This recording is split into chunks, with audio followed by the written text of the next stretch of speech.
And now it's my great pleasure to introduce a person who is always teaching us to clean our hearts, to be inspired to pray. He's a poet at heart himself, our own inspiring spiritual director, the Reverend Patrick Cameron.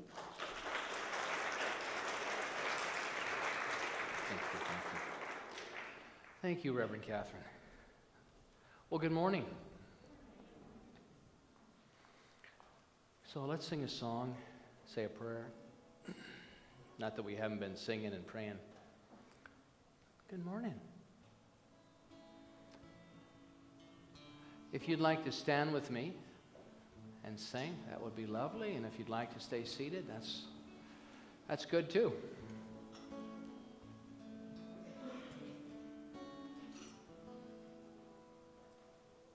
In this very room,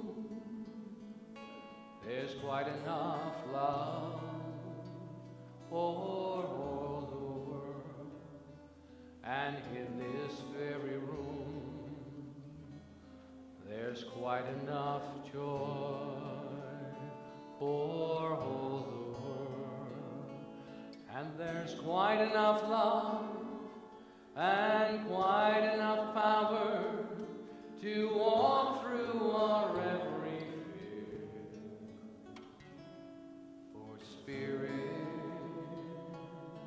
one Spirit,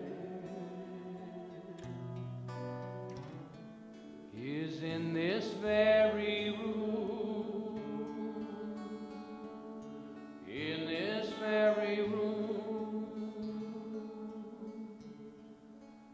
in this very room. And so I invite you to know with me this one life we are immersed in, and it is immersed in and through and as us.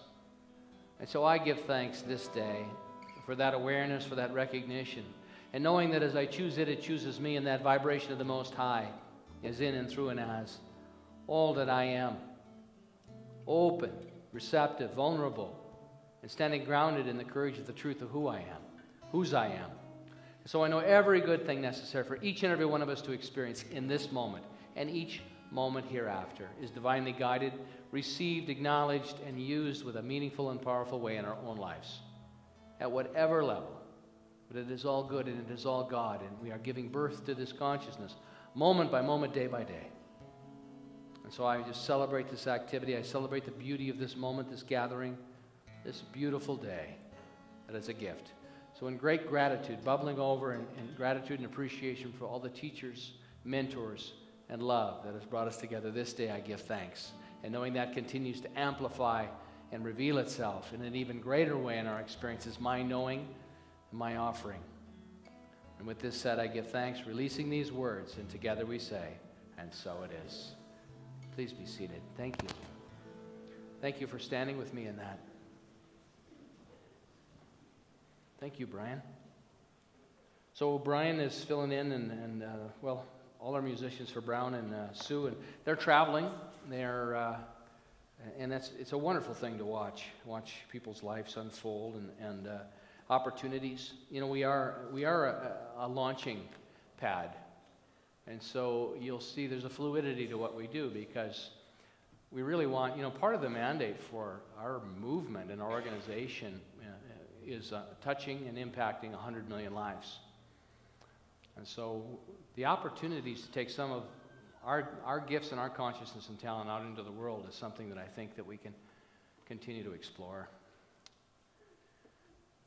Been using Deepak Chopra's book, Reinventing the Body, Resurrecting the Soul. And Deepak brings such great science to what we teach. And he really has kind of broken it down because he has a medical background.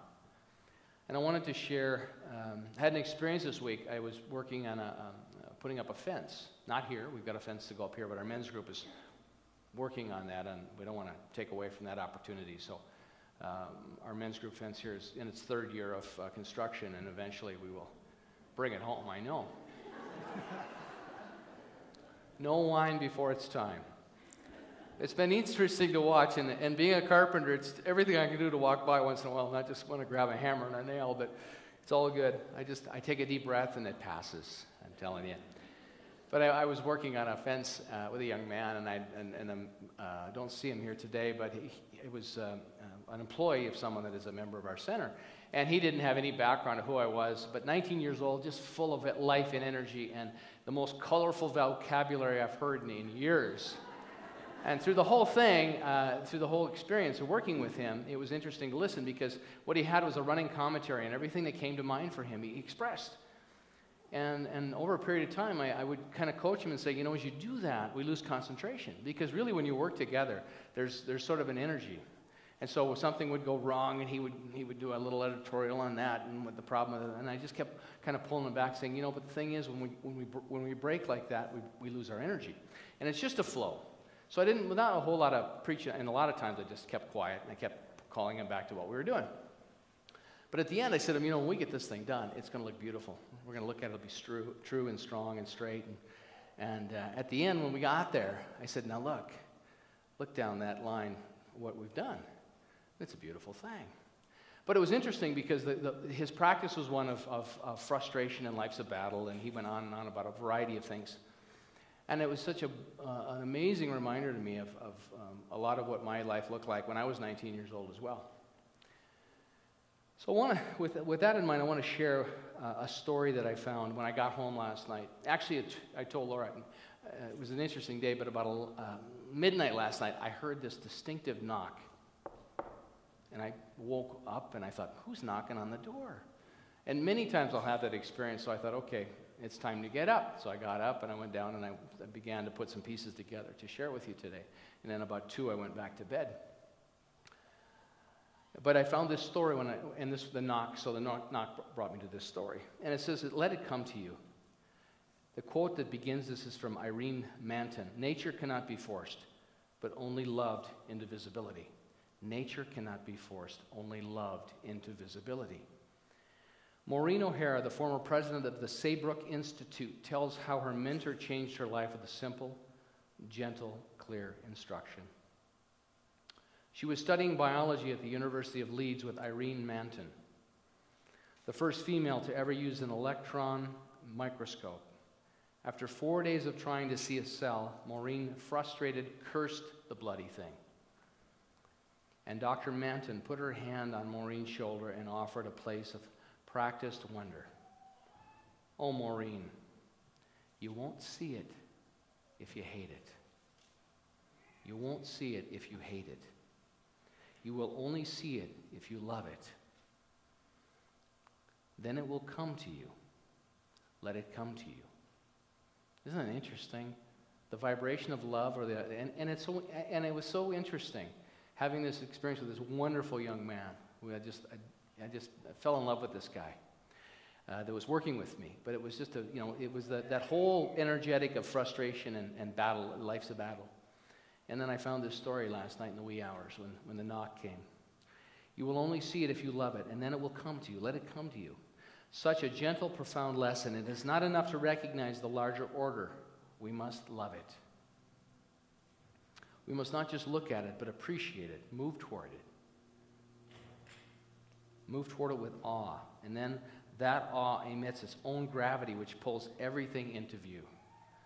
That law, that emits its own gravity, and that awe pulls everything into view. It is a gravity that confirms our place in the universe.